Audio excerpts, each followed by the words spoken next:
checkered nose on the yellow car. Comes safely through some bumping and boring at the first corner.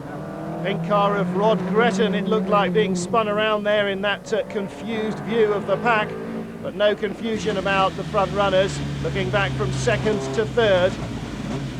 Martin Short in second place, our camera car at the moment, and Ian McKellar very, very close indeed. Jamie Campbell-Walter just a couple of car lengths ahead. 34 Matt Doman in fourth place. Seventh there, the purple car, Peter Wheeler, the boss of the company. The chairman running around in this second group. His development engineer, John Reed, racing in the earlier race. Tim Hood there, 26, bonnet askew, just following behind Rod Gretton, so I think we can put 2 and 2 together there after the start of the race. Campbell-Walter, Martin Short. Ian McKellar looking around the outside as Short makes a lunge. Not really an overtaking manoeuvre, but a very worrying lunge for Campbell-Walter all the same. Jamie Campbell-Walter out front. Martin Short, a very experienced competitor and a very hard racer. Right with him in the lime green Mole Valley car there. The black and yellow Hawthorns machine leading it though. Jamie Campbell-Walter, an old head on young shoulders. The young single-seater man who came into this TVR Tuscan Challenge at the end of last season for a couple of one-off drives and couldn't believe how much fun he was having for his money. Decided that a year in TVR Tuscans would be a very good thing indeed, and he's been one of the front runners all season, so that proved to be a very good choice indeed. Stephen Radcliffe leading this group through here in fifth, and in sixth place was Peter Faulkner from Killiney, just outside Dublin. Out front though, Jamie Campbell-Walter, Martin Short, Ian McKellar. In between them here, number 18, Brian Colwell, being lapped after his earlier excursion. There's McKellar, the flash of yellow, in third place, and he's pulled a long way ahead of Matt Doman, the fourth place man. Martin Short, for all his efforts, just can't really get to grips with Jamie Campbell-Walter here. Campbell-Walter driving a mature race, taking victory. Great start really gave him the win there. McKellar third, there he is. Matt Doman, headlights ablaze, comes across the line in fourth place. And still the yellow car of Steve Radcliffe in fifth, having started 12th on the grid, a blistering start for him. The Mondello Park racing circuit in Naas, County Kildare, just outside of Dublin in Ireland. Round 11 of the TVR Tuscan Challenge. This is the third race of round 11. The qualifying groups were split. One half raced themselves, the other half raced themselves, and now they come together. And on the first of 2 warm-up laps, in more ways than one, Phil Hindley on the right there, for some reason hitting the back of Ian McKellar's car. McKellar seemed to be slowing perhaps to avoid Martin Short, but later on around the warm-up laps, this ensued. Now there's been a degree of rivalry between the two drivers during the season, which may well have boiled over there. One of them thinking he was wronged. Whatever, I'm sure the TVR racing authorities will be looking at that quite closely. Bobby Burton-Rowe and Jamie Campbell-Walter ready to go on the front of the grid. All alone on row 3, Ian McKellar looking back from Martin Short from the second row of the grid. He was second in his race, and he goes right into the middle of the pack. And a very, very good start from Ian McKellar, going around the outside of Colin Blower, or trying to. Chris Lord finds himself on the grass, and he's right behind the number 9 machine, Gavin Cooper. He had a race-long scrap with him in the first race, but trouble for Matt Doman. Oh dear, oh dear. John Reed, the TVR development engineer, the number 12 there, pulling away from the first corner, but Matt Doman without any gears, and certainly, I'm sure, in deep technical problems there. Meanwhile, back out front, the problem for the leaders is to try and find some space. A very, very busy racetrack. Bobby Burton-Rowe leads Jamie Campbell-Walter, third Martin Short, fourth Ian McKellar, fifth is Colin Blower, sixth is the number 9 machine, that's Gavin Cooper, good start from him as they come across the line at the end of the first lap. And Cooper under pressure from behind from our cameraman Chris Lord as they come down into the first corner. Lord looking to the inside, but Cooper's got it pretty much covered. Chris Lord trying desperately to get past. Oh dear, and another spinner. That's Martin Gilchrist, rejoining in the Kangaroo car, and look at the state of the front of Phil Hindley's car. Well, he started from the pit lane with a taped up bonnet, but the tape has not done its job and the bodywork is coming apart. Bobby Verdon-Roe still leading then from Jamie Campbell-Walter. These two very close together. 2 more car lengths further back only is Martin Short with Ian McKellar glued to his back bumper. So there should be some fairly frantic racing going on between this group. First, second, third and fourth, close as you'd like. Colin Blower dropping back a fraction. We ride with the leader, onto the straight we come. Accelerating hard, changing up the gears. They really do pick up the speed down the little incline there, across start finish, and a fast run down to this heavy braking area for the tight first corner. Martin Short having another sniff around the back of Jamie Campbell-Walter, but to no avail. Then swinging left down here, riding the curbs as the road drops away in the left-hander. Great corner, and look at the amount of rubber being built up there as the cars break traction at the back under power. And then this right-hand corner over the brow, downhill, a fast sweeping left-hander, and then into a double right onto the brakes, and then quick squirt onto the brakes again for the tightening right-hander at the end of it. Full power from the leaders. Phil Hindley really can't see as much as he would like, I'm sure. We ride with Bobby Verdon-Roe. Out the way, Phil Hindley, he's pointing to the right, he's not going to the pits, he's being black flagged though. Thumbs up from him to show that he's seen that black flag message. Now he's got his hand out to alert everybody else to the fact that he will be going slowly. Martin Short nips past him, but Ian McKellar can't. Phil Hindley right ahead of Ian McKellar. Colin Blower next up. Verdon-Roe, Campbell-Walter, Short. McKellar gets past Hindley, and Hindley now heading round on his way to the pits, having been black flagged, but he's having a very, very sustained assault on the back of Ian McKellar's car. What can he be thinking of? And he's passed him. Well, he's a lap down already and heading for the pits.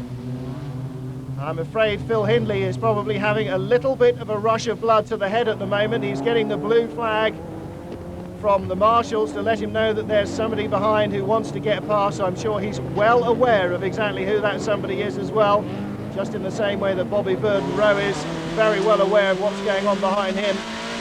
Phil Hindley waves again. This time they all go past. Gavin Cooper on the brakes early, and a move down the inside here from our cameraman. Chris Lord gets it all wrong. Can he hold on? Misses the gear. He's still going. Gavin Cooper nowhere to be seen in this view though, so Chris Lord seems to have picked up the place. Gavin Cooper, I think, probably spun out there. 1, 2, 3, through go the leaders. Verdon-Roe, Campbell-Walter and Short now, another half dozen car lengths behind them. Then Colin Blower, and retiring on the inside there, somebody else pulling off. Number 18. Brian Colwell coming round very slowly in front of the leaders. So a chance now for Campbell-Walter perhaps. If Verdon-Roe catches him at the wrong place, he'll have to start braking early, but no, they both stream past on the straight. Martin Short gets caught out this time, bottled up behind the slower car. He looks to go down the inside. He's got the headlamps alight, and Brian Colwell's already been passed by the leader, so he leaves the door open. Then Colin Blower, then Ian McKellar. 6th is Chris Lord, then the lapped Phil Hindley. So that means 8th place, just going through the shot there, was Ian Flux. Well, Ian Flux didn't finish his race, started well down the order. So now he's having to do an awful lot of work to try and fight his way back into contention. And if the race continues in this manner, then the current leader, Bobby Verdon-Roe, will also take over the lead of the championship. So Ian Flux has an awful lot on his plate. Oh, Steve Hyde in trouble, off backwards into the gravel trap. The number 10 Barclays Mercantile car out of the race. What a shame. Bobby Verdon-Roe out front, and Campbell-Walter has yet to get a wheel alongside the blue and white machine ahead of him. Through they come. Martin Short still 3rd. Then a big, big gap indeed. 4th and 5th go through. Ian McKellar just chasing Colin Blower. And again, the problems mounting for the leader. How to deal with the traffic. streams past into the left-hander, so no problems at all there for Verdon Rowe or for Campbell Walter. Sensible driving by Rod Gretton. Nobody wants to get in the way of the championship battle as it reaches its climax of the season. Martin Short will come up behind him as they arrive at the main straight and will breeze past without any problems. Verdon Rowe still leading this battle of the hyphens. Jamie Campbell Walter in second place. Bobby Verdon Rowe out front.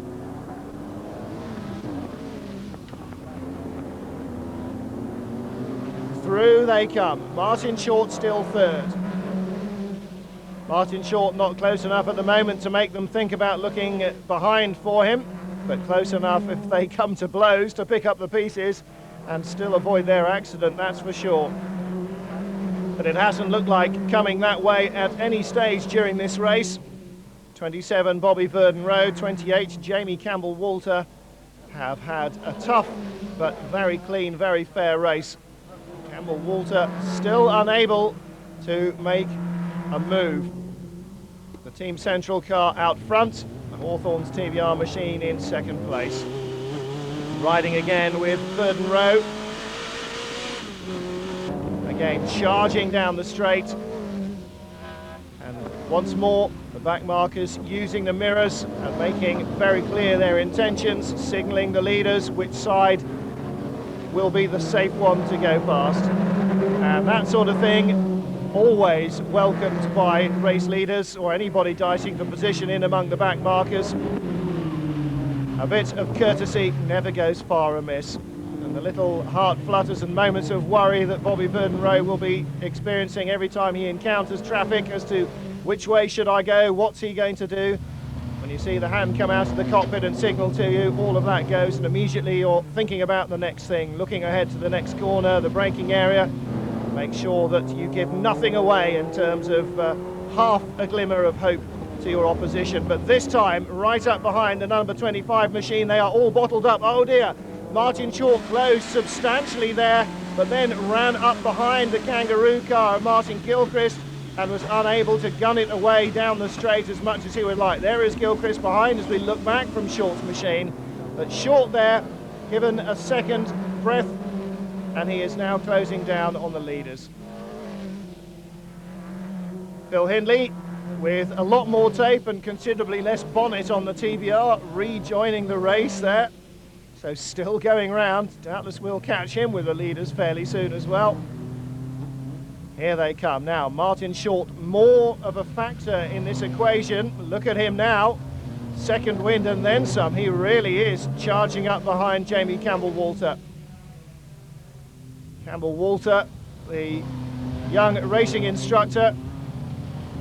And Martin Short, the wily old stager, runs his safety rollover devices and suspension company, in addition to being a very, very doughty competitor in saloons and in sports cars.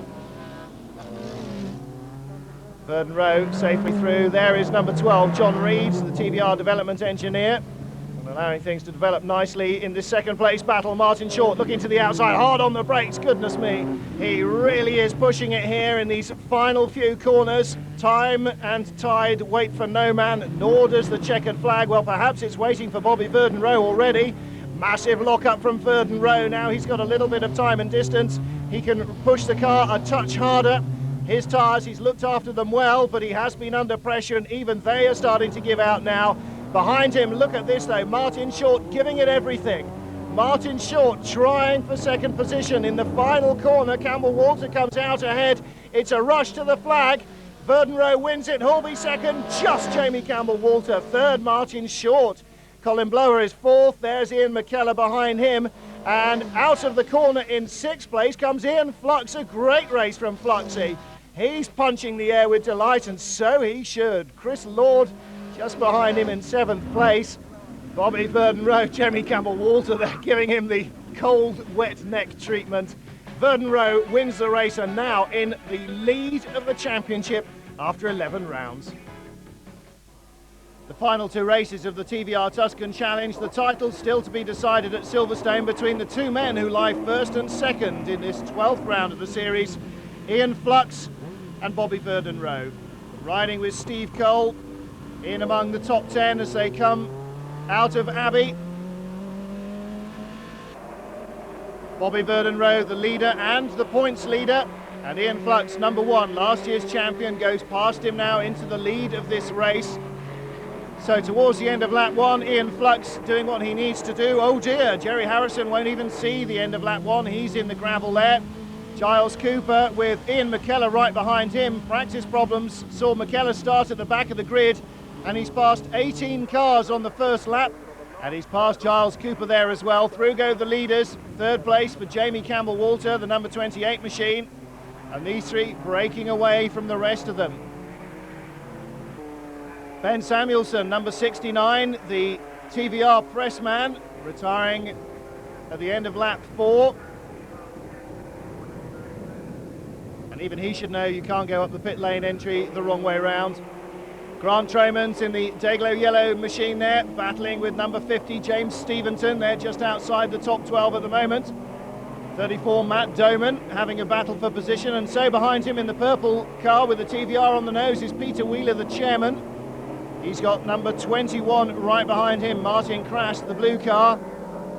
But Bobby Verden-Rowe unable to make any inroads into Ian Flux's lead, and at the checkered flag, Flux the winner. You can see the delight. One race to go, and he's closed down Bobby Verden-Rowe's 17-point advantage. It's all to play for in the final leg. Once again, I don't know why I came and did all the practice starts at Silverstone 4 weeks ago, because I managed to cock it up as usual, and I think I got away fourth. Got past Jamie Campbell-Walter and Steve, and it was important to get past Bobby as well to get the points. And actually I was quite surprised how easy it was to pass Bobby. I mean, he didn't make life difficult for me at all, but obviously he knew the situation on the points that you know, he couldn't afford not to finish. So we won, new lap record, but that it's still up in the air for tomorrow. We're now only 14 points behind rather than 17, because we only get 1/3 of the points for that race. Yeah, I didn't want him behind me, to be honest. As soon as he caught me up, I just thought, right, let him through and follow him home. And I'd rather have him in front of me so I could keep an eye on what was going on. Because all I have, you know, as I say, all I have to do is finish in the top 4. So I thought it was a sensible thing to do. The final race of the TVR Tuscan Challenge Series for 1997, and here is the man who must win to win the championship. Last year's series winner, Ian Flux, starts from pole position, but the championship leader sits alongside him on the grid. It's Bobby Verden-Rowe. Verden-Rowe needs to finish no lower than 4th if Flux wins the race to tie up the series. Third place on the grid, Jamie Campbell-Walter. 4th, Martin Short in the number 88 machine, and behind them, Phil Hindley and Steve Guglielmi. All 38 cars starting as they finished race 1. So everybody, including all the TVR mechanics, watching the start, and a great start from Bobby Verden-Rowe. Martin Short goes past Ian Flux. Jamie Campbell-Walter is sandwiching the reigning champion on the outside as well. Disaster for Ian Flux. Flux had to win and hope that something went wrong for Bobby Verden-Rowe, while Ian Flux is 5th and 6th and struggling at the moment as they come out of Copse for the first time. Down they come towards Beckett's. Verden-Rowe leads it, and he's in a championship winning position as of now. So the pressure is really on Ian Flux. The field streaming out of Beckett's and through Ireland. Well, the worry perhaps for Bobby Verden-Rowe will be that he might get into a battle for the lead and not finish the race, because if Flux finished and scored some points, then Verden-Rowe would lose the championship that he's led for so long this season. Steve Guglielmi in 2nd place, Jamie Campbell-Walter running wide there ahead of Ian Flux. And I rather fancy that Flux might have used that opportunity to slip up to 4th. He has. He's alongside Martin Short. Flux is 3rd now, so 2 places in 2 corners. Verden-Rowe, Steve Guglielmi 2nd, Flux 3rd, Martin Short 4th. Looking down the inside of Martin Short, there is the number 96 machine. That's Ian McKellar. Started 38th and last in the first race, finished 10th. And he's Ian Flux's teammate. If he can put himself into the equation in some way, then I'm sure he will do his very best to help Fluxy win the title. Finally managed to edge past Martin Short onto the start-finish straight there. So through come the leaders. Flux in third place, his teammate behind him in fourth, Campbell Walter and Martin Short battling there for sixth place. Number 75, Phil Hindley, right behind that battle. So Hindley looking to get himself in on this action. There is Ian McKellar. What a fantastic race he had in the first part on round 12 of the series here at Silverstone. And the revs rising as the TVRs thumped over the curbs by the drivers exiting Ireland. Full speed through the long left-hander, and still as the car's turning, they're on the brakes. Bobby Verdenroe really hugging the inside line there to defend against Steve Guglielmi. Ian Flux is very close indeed. This is pressure time for Bobby Verdenroe as much as for Ian Flux. Flux, not the championship leader, all he can do is win it here, but Verdenroe could lose it, and that would be a disaster. Steve Cole chasing down in the midfield here. Just ahead of him, Troy Dunlop on the right-hand side, losing a position to Gavin Cooper in one of the two Barclays team cars. Cooper there, the blue and white car with the yellow rollover hoop. And you can see how low the evening sunshine is in this autumn afternoon at Silverstone. And that may affect the leaders as well as they race directly into the low sunlight. Jamie Campbell-Walter still battling off Martin Short. Short won't give up the fight. Phil Hindley right behind them, and then Colin Blower in close contact with Phil Hindley. But look at this, the three leaders as close together as you would wish, and probably a lot closer than Bobby Verdenroe would wish. Through Ireland they come.